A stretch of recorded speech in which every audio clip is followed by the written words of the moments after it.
కలియుగ ప్రారంభమైన రోజుల్లో జనమేజయుడు సర్పయాగాన్ని ముగించుకున్న తర్వాత ఏకశిల పైన, అది కూడా సాలగ్రామ శిల పైన విశ్వకర్మచే చెక్కబడిన అనంత శయన పద్మనాభ స్వామి ఎక్కడ చూస్తున్నారా?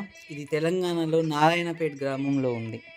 దాదాపు ఇప్పటికి 4500 సంవత్సరాల క్రితం దీని ప్రతిష్ట జరిగింది. మనకు పంచ ప్రతిష్టలు ఉంటాయి. అందులో ఈ ప్రతిష్ట ఆకాశ ప్రతిష్ట. అంటే ఇక్కడ మీరు ప్రతిమను చూసినట్టయితే భూమికి కొంత ఎత్తులో పైన తేలాడుతూ ఉంటుందన్నమాట. ఇది భూమికి ఆనుకొని ఉండదు. ఇక్కడ ఎన్నో సాలగ్రామ శిలలు ఉన్నాయి.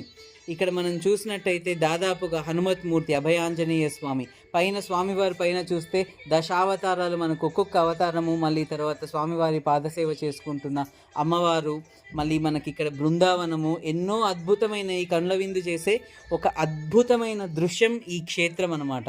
ఒక్కసారి మీరు ఇక్కడికి వెళ్తే ఆ అనుభూతి వేరేలాగా ఉంటుంది. జై శ్రీమన్నారాయణ.